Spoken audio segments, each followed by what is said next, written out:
Thank you for joining us on an episode of Things I Didn't Know, but now you do.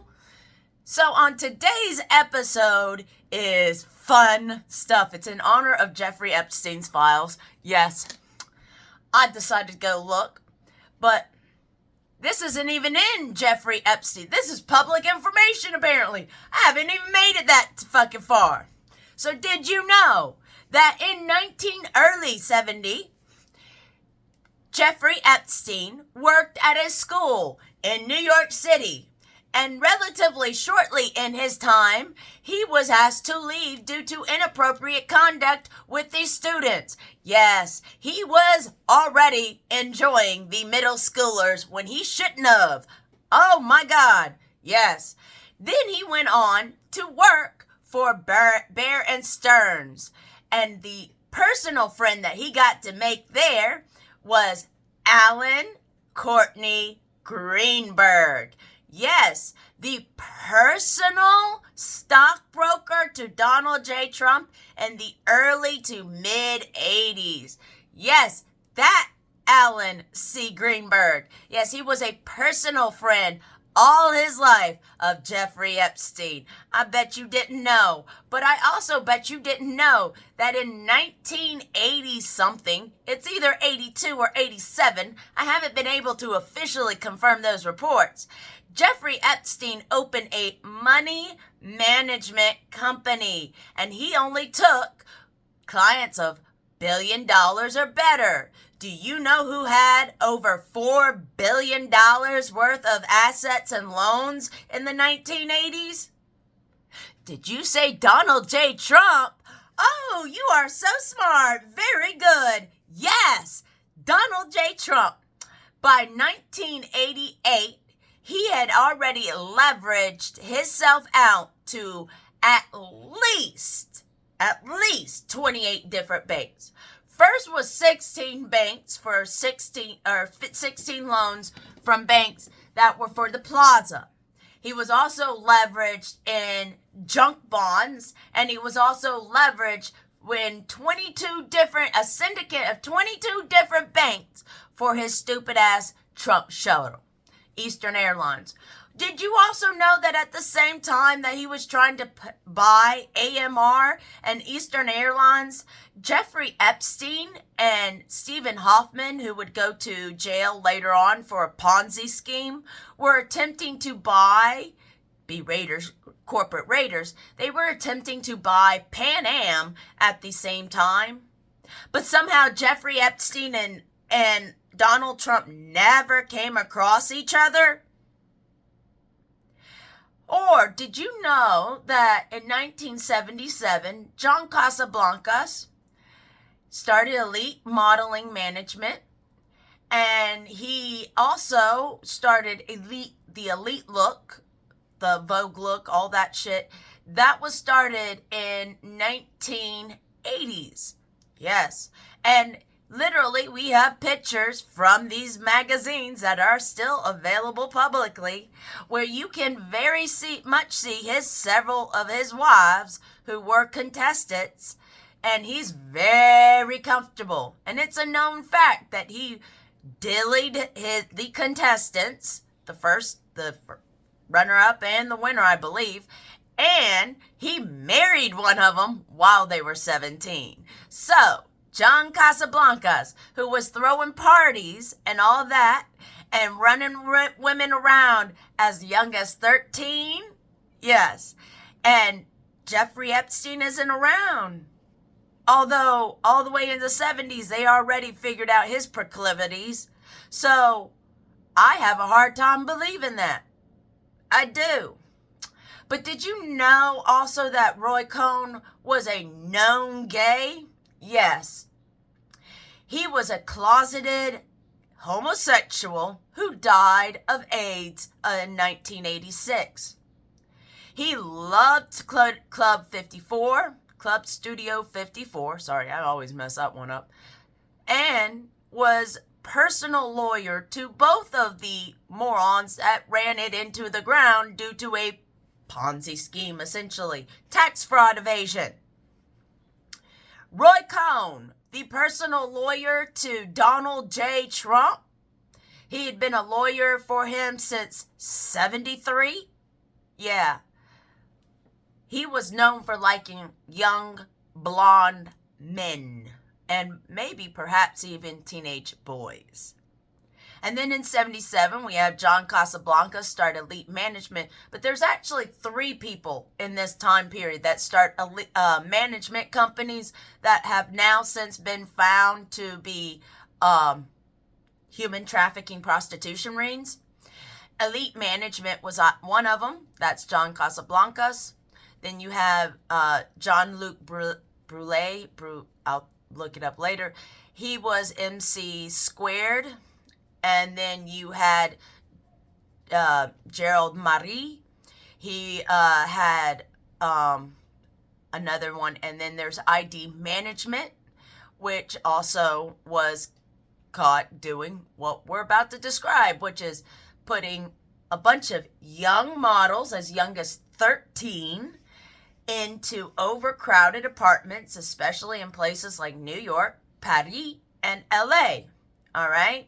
Overcrowded them and then was running them ragged and then getting them to go to these parties, especially the parties that were the events for the Taj Mahal, the WrestleMania, all those lovely parties that we read about in the 80s and the 90s in New York Times and in the New Yorker, in the various newspapers and in various magazines articles. These models were trucked out for old men anywhere from 30 and up to leer and get off on them while they literally pranced around in barely if any clothes and them trying to get them to show more cleavage. I mean, I'm sorry, 13-year-olds don't typically have cleavage, which is why you had to practically have them running around naked. They were getting off on that, and this is just the 80s. We haven't gotten to the 90s. Donald Trump was photographed many times in many areas with these men in other settings, not just at parties. But he's not a rapist. He's not a sexual molester. He's not a misogynistic bigot.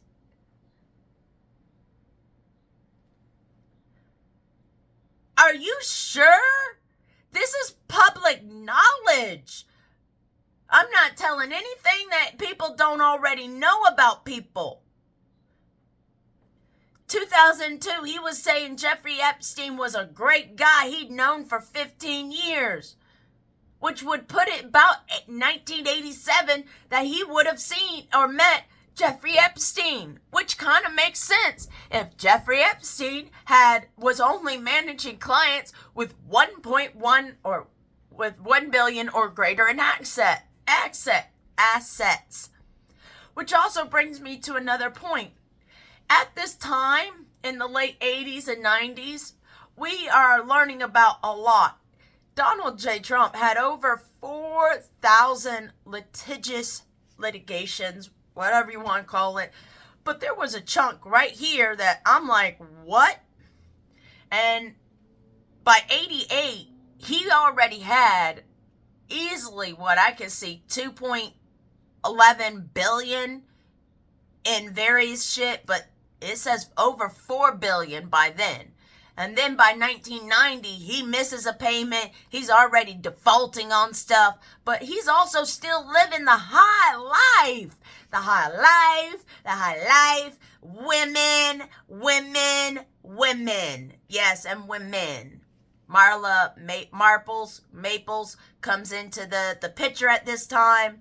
And I'm sorry, but left field, she comes in and they get a divorce, or Ivania and him get a divorce, and then he goes on to marry her. But from 1990, when he starts the divorce, to 93, when he does marry Marla, I mean, I'm sorry, he has a bankruptcy. He has to give up half of his assets to the bank. He has to sell his the Trump princess. He has to sell the Trump shuttle. But also, in order for the banks to continue to do business, he had to have a money manager.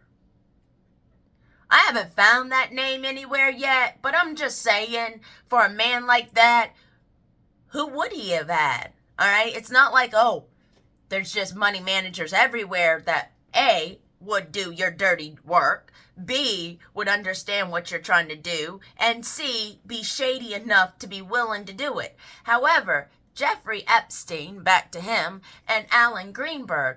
So back in 1985, 1987, Donald J. Trump paid a serious $750,000 fine for a Regulation D violation, which is the same thing that Jeffrey Epstein had been asked to, had received before he was asked to leave Bear Stearns. Who was his personal mentor at Bear Stearns, you say? Alan C. Greenberg, yes! Also, I would like you to note that Alan, while he helped build Bear Stearns, is also the reason that Bear Stearns failed in 2009 after the 2008 crash. Yes! The credit default swaps of the 80s and 90s that was started in the late 80s and ran through the 90s that allowed over leveraging and bad buyouts. Yes, that was done by Donald J. Trump's personal stockbroker, Alan C. Greenberg. And since Donald J. Trump hasn't a stockbroker's license, he would have had to have had a stockbroker do his stockbroking in New York City.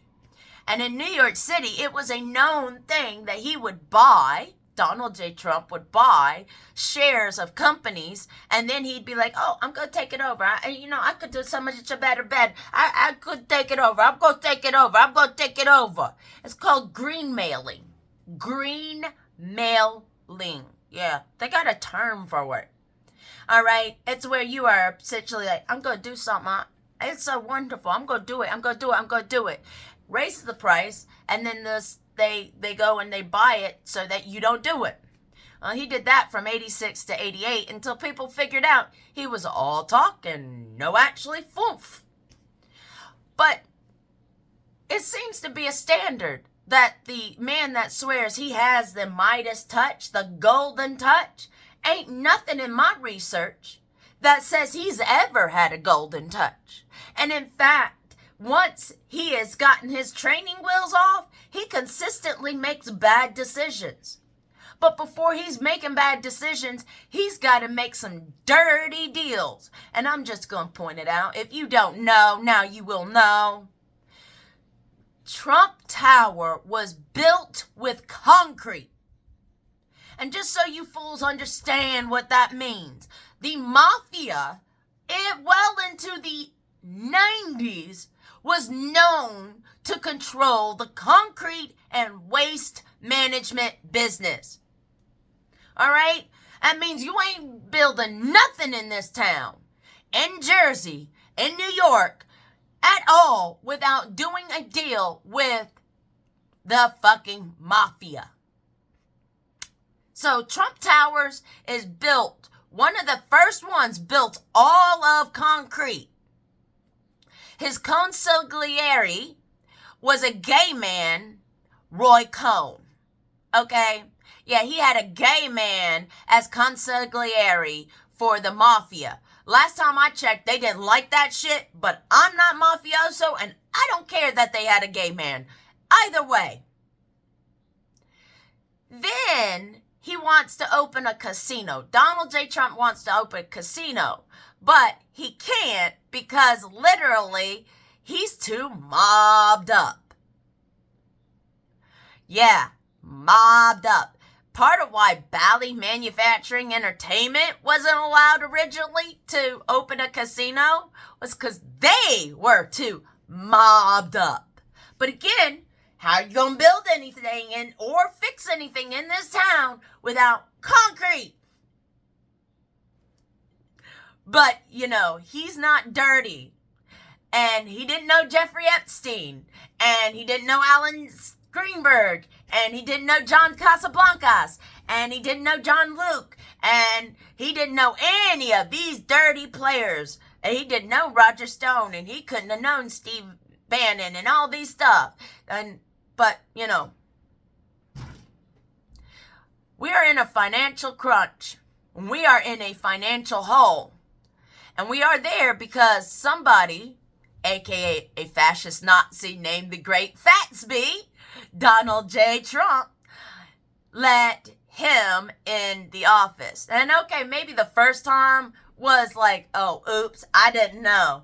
But the second time, you voted for a Nazi, makes you a Nazi. I'm sorry, you're a Nazi. You voted for a fascist who is continuing to be a fascist. And you voted not once, you voted twice to put this man in the White House, who has consistently fucked over shit. And he says, oh, it's good, it's great, it's big, it's good. He's a narcissist. That's what narcissists do. They swear that it's oh so wonderful, that the world is great as long as they're touching it and making it great. But their actions speak louder than words, and their actions say they're not great people. Donald J. Trump actions say that he is a rapist, that he is a misogynistic bigot who believes that America should be torn the fuck down. He has literally consistently over-leveraged himself. He is part of the reason we don't have manufacturing in this country, why we don't have jobs in this country. He is the reason from the 80s and 90s. He is part of the group, the boys club, that makes it so hard for our college kids to go to college and then get the fucking job. He is the part of this. And the people that are saying, hey, y'all are just like, what, justifying that oh yeah, but you know, Democrats aren't so good. Excuse me? Just 5 lefts don't make a right. Ain't never made a right. You can't drive anywhere in this country. Make 3 lefts and get back to the fucking spot where you should have been. No. 3 lefts don't make a right. And he was in a room with dirty people. And a lot of dirty people. And we know it. It's all public information. Long before the stuff of Jeffrey Epstein got here. And I don't know what's in those fucking files, but I'm pretty sure it is not Donald Trump sucking off Bill Clinton wearing a Jesus mask while playing God Bless America and Putin watching. I'm sorry. It's got to be something so much worse. And considering that Jeffrey Epstein had his stuff wired like the Kremlin, he could have picked up on any number of things that were dirty and shady and wrong. And beyond just the 5 condos that Trump sold to a Russian oligarch in 1985 before the USSR has fallen for $6 million. Yeah.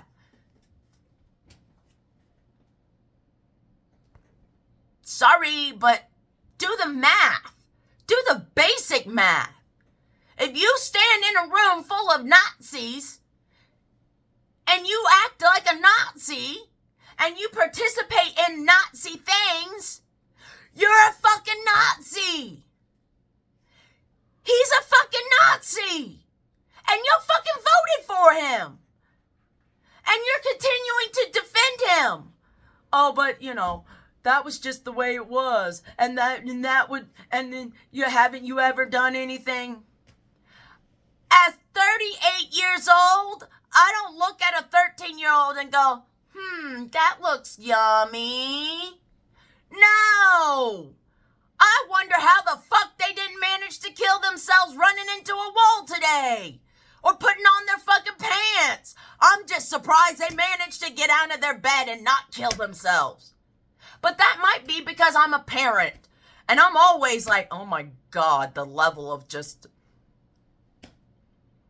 But then again, I'm looking at all the people around me and I'm like, what the flying fuck? Really? Donald J. Trump was better than Kamala? How? Well, his policies. What policy? What economic policy has he done that is so fucking phenomenal, that's been so fucking great? Because it seems like he's doing the same shit he's been doing, and he did it up in New York, and it didn't work there. And now he's trying it on the rest of America, because a narcissist cannot be wrong. Can't. It's only their way, and only can be their way. Well, I'm here to tell you, there is lots of different ways. Hence why this is America. We are not a one-party place. And for all you motherfuckers that keep saying, yeah, well, that's what you get for having two parties. How many parties you want? You want 5? Let's have 5. Let's have 6. But that's a democracy. Democratic. Not tyranny. Not autocratic. Not monocratic. None of those. And if you don't understand what I just said, I said a singular entity, a singular party, all right? No, I don't have a king. I'm not in a country with a king. If I wanted to have a king, I could go move to a king place. I don't want to, because I'm an American. I like being American, okay? I like the freedom of speech. I like the freedom of religion. But I really like is the freedom of due process, all right? That means that some asshole can't just run up into my house, which I also like. Freedom of searches, freedom to have to not have, to put soldiers in my house, not to allow cops into my house. Yeah, I like that thing, okay? That's America for you. And I also like the freedom of due process, which is the whole, somebody can't run up in my house and say, oh, you look like you aren't from here, and you are housing illegal immigrants, or you're actually a criminal, or whatever, and they haul my ass off long before I can prove anything, or do anything, or say anything, or defend anything. I'm guilty until proven innocent. That is bullshit. And having already dealt with that in my life, I can say that that is still bullshit. We don't like it when cops do it. We call it bullshit. It is bullshit. It is not what the American way is. And yet, that is what Donald Trump is advocating for. And that is what people are justifying with Donald Trump. Oh, but he's the commander-in-chief. And he has a better due diligence than the rest of us to be better, to do better, and to always show better. And he's not. He is showing why America is sometimes laughed at in the world. Because we let some moron, the great Fatsby, Donnie T, get into office and then swear, oh, well, we'll just give the American Republic their health care by paying them. He's part of the reason why insurance companies are so fucking high. When you wonder why, I want you to picture Donnie T, Donald J. Trump. Him, his cronies, and some of the people he was running with, like Jeffrey Epstein and Alan Seen Greenberg, were literally over here doing that. And mind you, this is the same time period that Stephen Hoffman gets popped for a Ponzi scheme. Madoff is running his Ponzi scheme, and a bunch of other bullshit is happening. All right? And you'll be like, but why didn't they fix it? Well, here's the reality. Democrats were.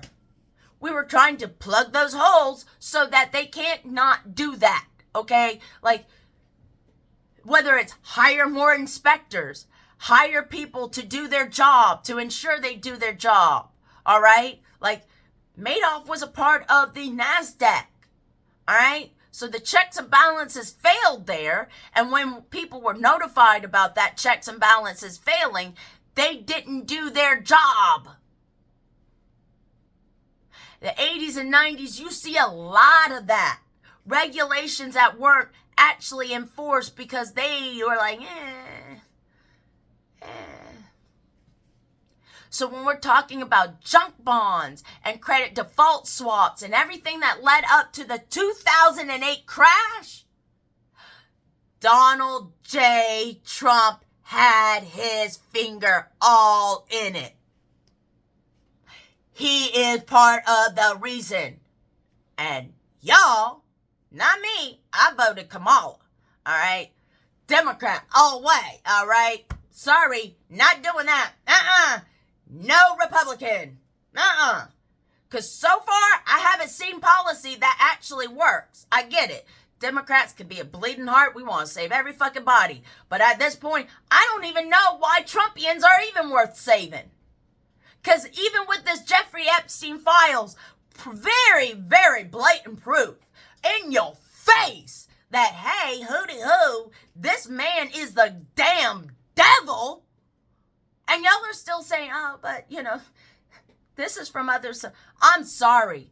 The devil would recognize himself. Psycho knows psycho. So if a devil is saying, hey, that's the devil right there, maybe you need to sit up, perk up, and look alive, motherfuckers. Because, hello, I get it. He has a lot of money. It ain't his own. I get it. He had got to ride on his own airplane called Trump Air. He's gotten to have his own. But you know what? That was all started with his daddy's money. If he didn't have his daddy's money and his daddy's backing, which, by the way, in 1976, he wouldn't have gotten to open the Commodore if his father didn't have $70 million and personally guarantee it. All right? He wouldn't have had shit. All right? Nothing. His father backed his ass up and put his ass on the map. If he had not done that, he'd have just been another white boy from Queens that was too stupid to wipe his own ass. Sorry, but it's true. I'm going to leave it there because the level of disgust I have for the people that have supported and are continuing to support just grates the fuck out of me. Because you can't... What the fuck, you? Not anymore. We're all tired of... What the fuck? What the fuck? What the fuck were you thinking? We're tired of trying to tell you, yes, the moon landing was real. Yes, Bill Cosby drugged and raped over 50 women. And yes, Donald J. Trump is a racist and a misogynistic bigot who was running around with Harvey Weinstein, Bill Cosby, and Stephen Hoffman, and Jeffrey Epstein, and Alan Casablancas, and Studio 54, and Le Club, and all these other really places that we have since found was very high in young girls, drugs, and really bad shit. Okay? So, I don't know why you think that man's Christ-like. I haven't found anything Christ-like about him. I didn't know Christ took shits on people. I didn't know Christ thought grabbing women by the pussy was okay, or getting to go into their areas and then just enjoy themselves. I don't. But if somebody could please, in the comments, explain this. What is it about Donald J. Trump that is so alluring? What about him that you just keep doing over and over and over and over again and again and again and again? And giving him the best of the best of the best? What is it? I'd love to hear. I'd love to hear your opinion. I'd love to know why. Why? All right? Please like and subscribe. Please comment below. I'd love to get to, I don't know where I'm at, but I'd love to get some more subscribers. I'd love to get a lot more likes. Let's try to make this a viral video if possible. And always, thank our lovely sponsor of our video, Cricket House Studios. Their stuff is at Zazzle.com/CricketDiane. I'm the Screaming Democrat. Until next time, enjoy. Ah, what the fuck?